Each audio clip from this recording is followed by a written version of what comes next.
Beautiful. You hear that? Peace and light, that old guy Australia. Coming to you from the bush, not the beach.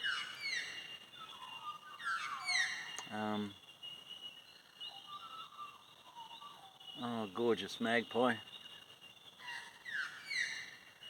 They're beautiful songbirds, the maggies. One of my favourite Australian birds. I love them. And I even enjoy the fact that they protect their young so well. And then when the young get teenagers, they go, you know, they kick them out. They beat the shit out of them and kick them out. It's like, your mother and I looked after you all your life. Get out of the house. Funny things. And I think there's most of us as Australians have witnessed a young Maggie having the shit pummeled out of it by its parents. We've all seen it. It's pretty confronting, you know, because they get a bit vicious. But that's how nature goes. Anyway, I'm out in the bush here because it's one of those days. These are the days that you don't see, that a lot of us hide and don't let anybody see. You know, there's no shots of my food, beautiful ocean, you know, there's no, you know, way party pictures with friends, nothing like that at all. Today's a day that, you know, I'm just having a bit of a struggle. It's not been an easy day, it hasn't been an easy life, to be honest, but, you know, it's just been a very difficult time. And I'm one of the very fortunate few, and particularly amongst men. If you're men watching this, this is probably directed at you, but I'm one of the very fortunate few men who's went and got help for issues and managed to formulate a plan of action when I say to Joe, I've got a wheel in the ditch and a wheel on the track. Thank you, Neil Young, for that lyric. And I don't care if you're not on Spotify, you're a tool. Anyway. So I have methods of dealing with situations when the pressure mounts. And a lot of that, believe me, when you say pressure, a lot of that's self-created. But even so, it makes no difference, it's just as real. And so I have ways of dealing and coping with that. And one of them is just to get myself away quietly somewhere and refocus. And I don't have a choice. And I think in the bush is a beautiful place to do that. Surrounded by stunning bird life. Just gorgeous. Absolutely beautiful. Little finches. I threw a little bit of bread on the ground over there before. And little wrens are having a feast. So, done a bit for nature. But it's not easy. And even talking about, for want of a better phrase, and look, let me preface this by saying I hate the phrase mental health issues. I hate that phrase. It conjures up such a negative image in people's minds. Oh, they've got, it really is quite a, it can be condescending, it can be defamatory, and it can pigeonhole people. You know, oh, they've got mental health issues. When you don't agree with somebody, oh, they've got mental health issues. Whatever. You know, it's like, it's a very easy category to put somebody in, you know, to avoid your own responsibilities. And that's how I honestly feel about things. You know, and this is a day, to be honest, when Joe and I are facing probably one of the greatest moments of our time together. We've been together 13 years or so. A beautiful little wren. And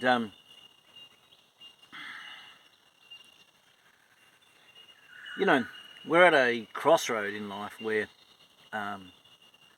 we're about to achieve something that a handful of years ago was impossible, and it was not on the cards, but it was waiting for us and we were unaware of it. And so here we are about to achieve that milestone, and what should be a time of great celebration and joy is, for me, a really tough period in life. And I'm not going to go into it in great detail, but suffice to say that to get to where we are has cost us a lot. And I don't mean just financially, although it has. It's cost us friendships, family, relationships, everything. And that's not through our own desire or doing. You know, we purchased the original house in Sydney, the original homestead, family homestead, and all that would have taken was a cup of tea and a chat. But no, those who knew better got lawyers involved, and we ended up in the Supreme Court. It was just horrible, and that destroyed a lot of relationships. It should never have been there. All we needed was a cup of tea and a chat. That's all we needed. But greed gets in the way of people, and they're blinded. They get led astray by others and their own assumptions and their agendas, and suddenly, you know, it's people are pitted against each other. And when you involve lawyers, they don't want anybody to talk. They want to do all the dealing themselves while they rake in the bucks.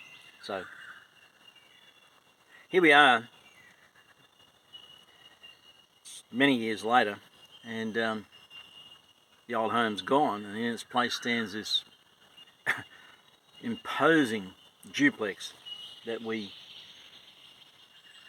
have managed to build. And it's only probably 5 weeks off finishing, and that's despite the builder being about 14 weeks behind with the weather because of the rain that we've had here in Australia, in Sydney in particular. And so way behind, really difficult. Lovely guy. When this is all done and dusted, we'll certainly promote this guy as a builder. Terrific guy, him and his wife, lovely people, and put across our paths for a reason, I believe that. But be that as it may, it should be a time of celebration. If things go according to what we're told, because we are in the dark about a lot of this, but we've spoken to real estates and financial planners and all this kind of stuff.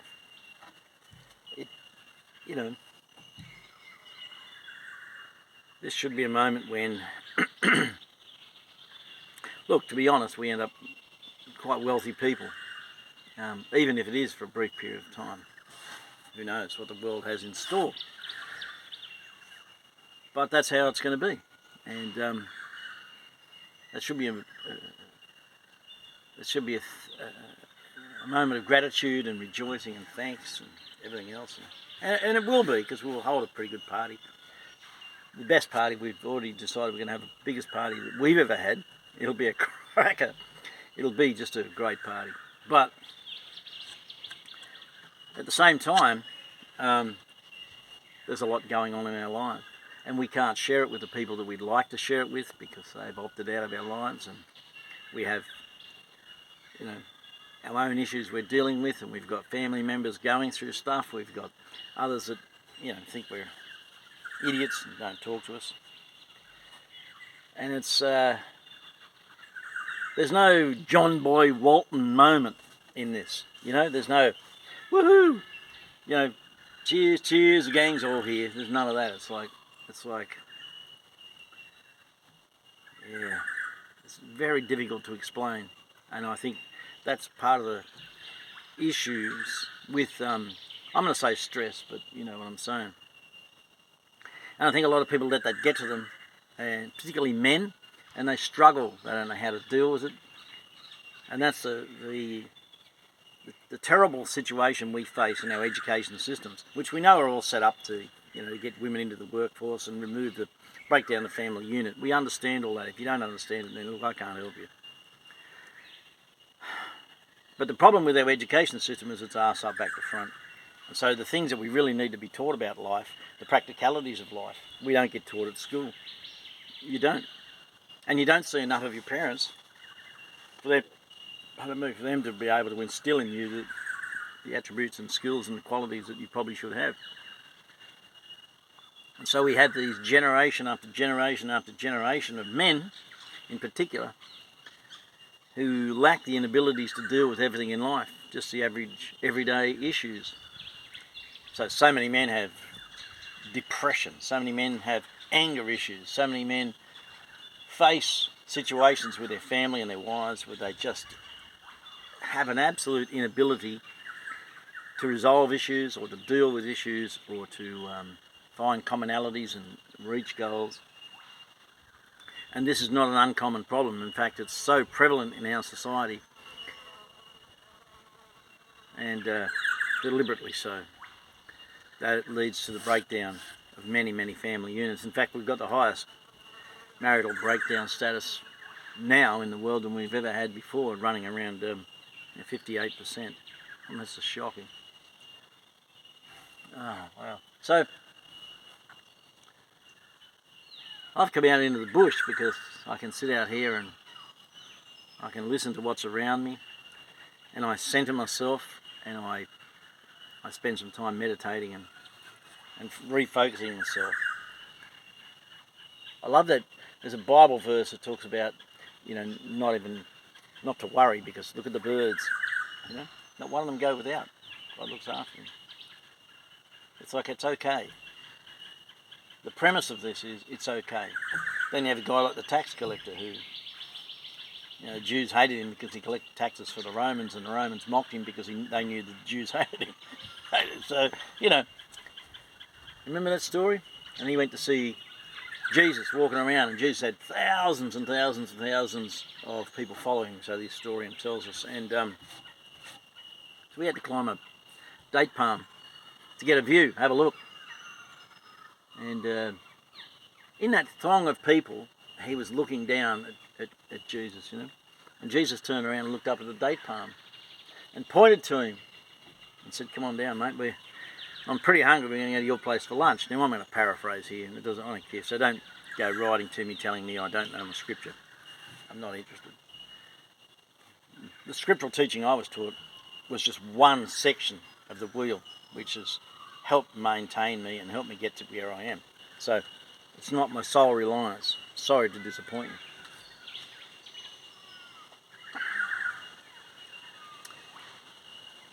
The interesting part about that tax collector guy, he just had this lack of self-worth. He said, "Oh, mate, you're pointing at the wrong guy. You don't want to come to my place, mate. Look, you got thousands of people are following you. Look at all these good people. You got, rich and poor and whatever, and they're all following you and they're all cheering you on. And you got to pick a places you can go to, or head on down a pub. They got good food down there, I hear." And Jesus said to him, "No, look, you need to get down. I'm pointing to you. Don't worry about these people. I'm going to your place. Let's go to your place for dinner." And he's like, "Oh, no. Or for lunch." And he's like, "No, not happening. Nobody likes me. The Jews don't like me. The Romans mock me. You don't want to be seen with someone like me, mate. You do not. If you want to keep this reputation up, Jesus, now you need to listen. This is going to happen here, right? You need to listen. This is what's going to happen. You're not going to my place for dinner, because I'm telling you have anything to do with me, you're going to lose all them, and they're going to think you're not real. So probably not a good idea." And Jesus said, "No, let's go. Get down, son. Let's get down. I'm telling you now, we're going to your place for dinner. You are having lunch with me. Let's go." And with that, off they went. So it's quite an evocative story, quite a powerful story. Thanks for that, Leaf. And sometimes I feel just like that. There's this sense of unworthiness and of being unloved. I think it also relates to the fact that as a male, I can only speak from my own personal experiences. A lot of things that I was involved with and have been involved with that I wish to God never happened. Why do I do what I don't want to do and don't do what I need to do? Who is going to save me from this body of flesh? Said Paul. There's a lot of things that I cannot change and cannot take back, even as much as I wish I could. I just can't. And those things, believe it or not, will forever haunt me, because despite what you may or may not think, I have that kind of conscience, or it's come about within me over time. Maybe it's to do with age, I don't really know. But I think about those things. It's kind of like a, what was that TV show? Earl, you know, where he went back and fixed things in his previous life after he won the lottery. You know, it's kind of like that. You just can't do it.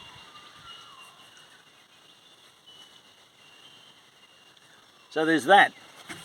And then there's the male side of things where you feel like you should be able to fix things. You're practical, you know, there's issues. You should be able to fix things. And so when you can't, there's a sense of helplessness that descends. It's like, you know, it's not a matter of you can't fix everything, but there's certain things you want to fix and you just can't do it. There's just no possible way to do it. Take the blows for somebody or you know, change their lives by stepping in and helping in some way. But as my beautiful Jo says to me, people have to go through things.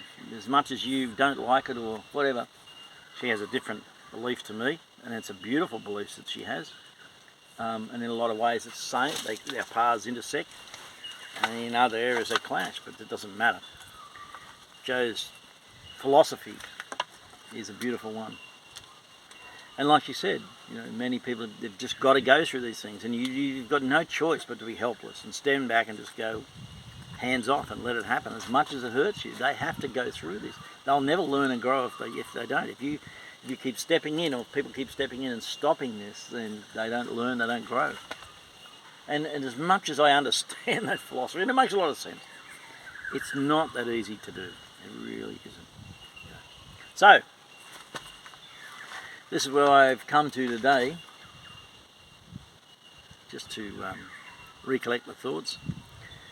Beautiful bit of sun here on this little bench in the bush. There's nobody here, no one's ever been here. I don't think anyone even comes here. Not a lot of people know this is here, but I do.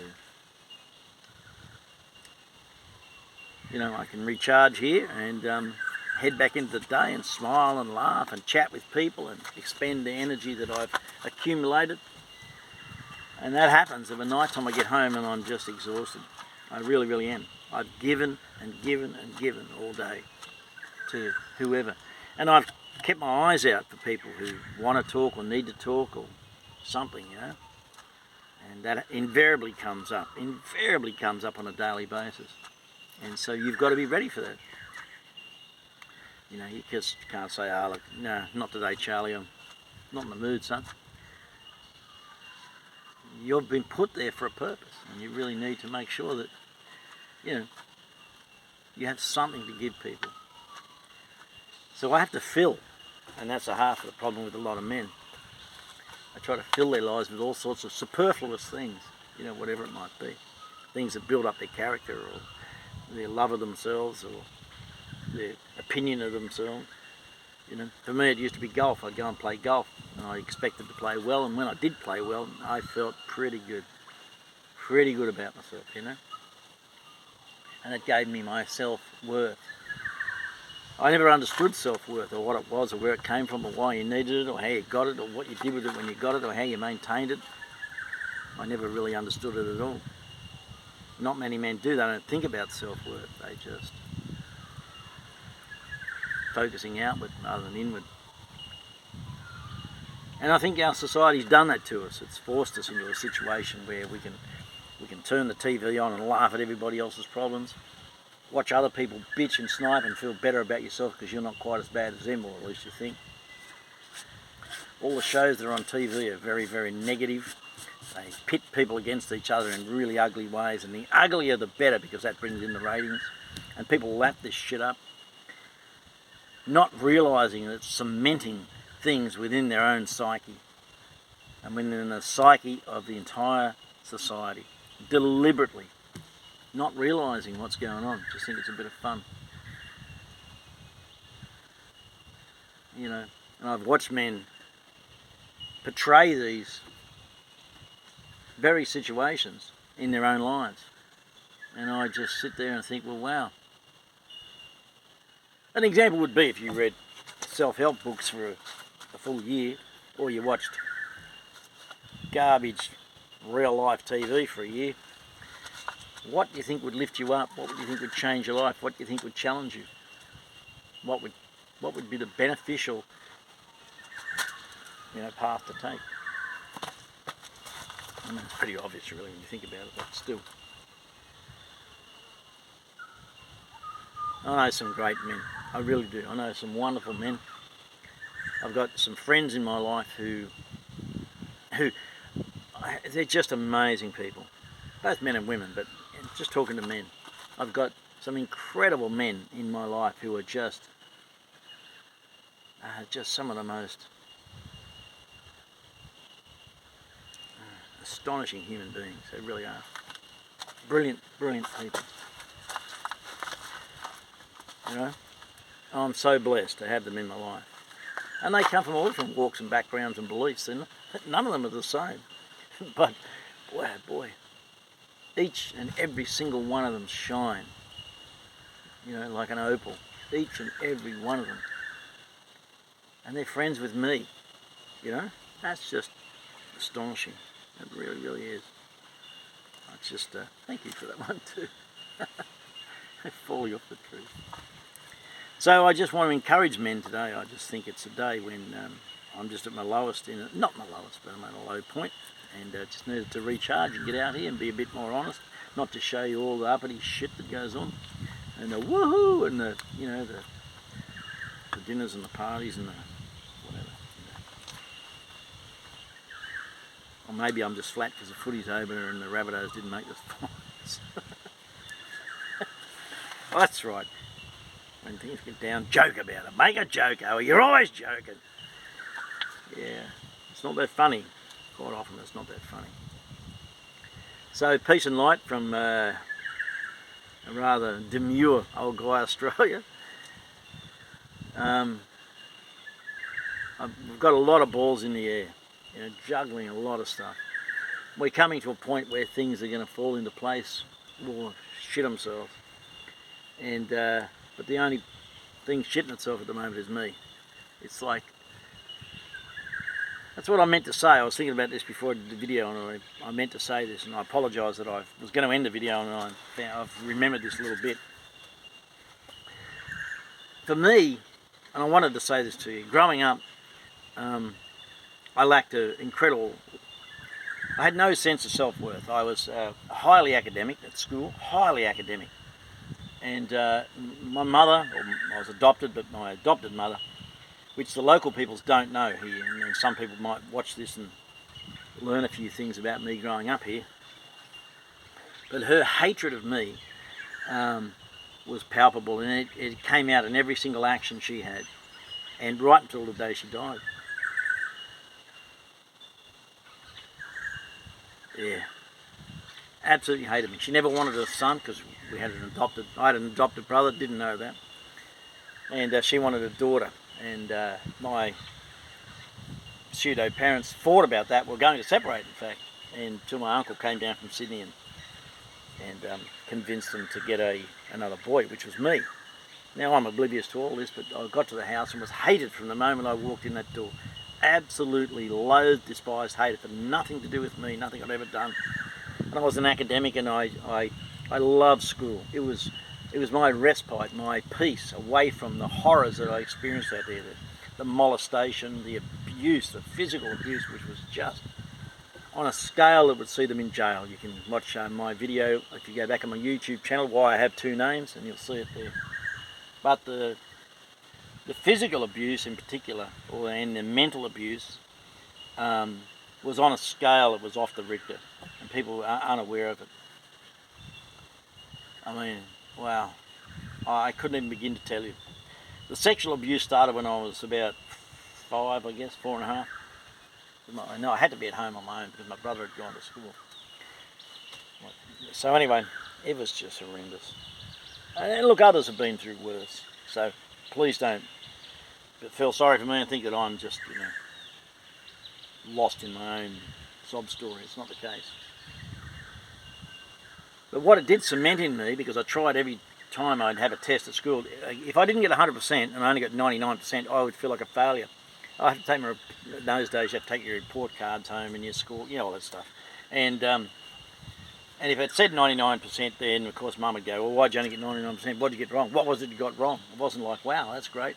No. And I flogged myself and lost myself in reading and researching and studying. And it set a great precedent for me now, I've realised. But at the time, it was just a lack of self-worth, and I grew up in that atmosphere until eventually my adopted mother's brother had the truth revealed to him about the horrors of that house, and he took me out of that house, took me away. You couldn't do it today, but he did it then, and he never spoke to his sister again, ever. Never. Till the day he died, he never spoke to her. He was horrified at what he found out she'd been doing. Now, that lack of self-worth that I didn't recognise or know anything about, because I was naive and oblivious to everything. We had no psychologist, psychiatrist, nothing down here, nothing. And so I grew up with that, and that permeated every single part of my life, from my work to my relationships, of which there were hundreds, trust me. I just blew through relationships like you wouldn't believe, over and over and over. They're constantly looking for that self-esteem, constantly. And when it began to dissipate, I'd go to something else and something else and something else, always looking for that winning feeling of like, oh yeah, you've got this, you're a good man, you're away. And then it was an ugly way to live. And even when I met Joe, the same pattern was there. And I did everything I could do to destroy my relationship with Joe. I really did. And a lot of it was deliberate. I was talking about it with Joe this morning. He's headed back to Sydney. That I had this idea that I just wasn't worthy of it. I really wasn't. And I don't know where this stinking thinking comes from, but I just had this sense of unworthiness. I didn't deserve her. And some may think I don't. But the changes that have come about within me, having met Jo, and how she's challenged me so often and been patient and put up with enormous amounts of rubbish, has transformed me. I had no choice in the end but to listen to her and accept her beliefs. Not criticise them and tell her that mine were the ones that were right, but to listen to what she had to say. Her experiences. Her belief structure and system. And I kind of married the two, mine and hers. And it's created this incredible different way of looking at things that I've never had before, and it's amazing. And of course, here we are in this time of the life and this time of the world where these things are necessary and important, and they're useful. And so I think a lot of men suffer from a lack of self-worth, whether it be couldn't live up to expectations of their father, or they had abuse, or abandonment issues, or who knows what. But they had this lack of self-esteem, a lack of self-worth. They don't know who they are, and when you don't know who you are, you can't love yourself. And if you can't love yourself, you cannot help a single person. You can't. You really, really can't. I've got this funny idea that you should come out of school and have a year learning all about yourself, and then only when you pass that kind of thing and learn about yourself and do the courses necessary to understand yourself, then you're allowed to go into a relationship. Because other than that, you take all this shit with you. And believe me, I've done it that many times to women, and it's just ridiculous. You just take that crap and then you go, here we are, woo, isn't it exciting, we're together. Well, I just unpacked my bags. Unworthiness, lack of self-respect, lack of control, anger management issues. It's pack your shit everywhere. And they're like, what the fuck is this? I didn't sign on for this. You seem like a really nice guy. Yeah, but that's because I had the car empty. I'd taken the bags out. But now we're together. Here we go. This is me. Look at me. And they're like, oh, dear God. And men look for someone to give them direction, like a mother. Try to marry a mother. Oh, God, because they can't look after themselves. There's a lot of issues in our society, and none of it's going to get any better, not until this entire evil system and this corrupt system is brought down and demolished and removed, and it's all rebuilt. Because, let me tell you, everything that's in place at the moment on this planet has evil at its core. Whether you understand that, whether you believe it, I don't really care. That's the biggest issue here at the moment. We're governed and ruled by this evil. You know, we've had a Christian politician who refused to name people he knew working in the current parliament here in Australia as pedophiles. He wouldn't name them, wouldn't allow them to be dealt with by the law, because they're all corrupt, they're all evil, and it permeates all our society. That's a terrible note to end on, but that's where I got to, because I'm just always off the cuff. Never know what I'm going to say. Peace and light, that old guy Australia. Thank you for listening to my ramble. I hope you guys get something out of it. It's important for men to address issues in their life. If you don't, trust me, buddy, you cannot go anywhere. You're of no help to anybody. It's kind of like a surface you. You know, you got to dig a little deeper. You know, you just got to. You just got to. But most men leave it until it's too late. But I assure you, it's never too late. Just, you've got to try to change yourself. You know, you've got to. There's none of this, oh, this is who I am. You don't have to be that way. Believe me, that's all I used to say. This is how I am, you like me or leave me. No, I'll leave you. And they did in droves. So Joe stayed, and I had no choice but to change. So I love it a bit. It's just ridiculous. It's a growing, yeah. Peace and light, that old guy Australia. Like, share, subscribe, YouTube, Instagram, and we'll catch you soon.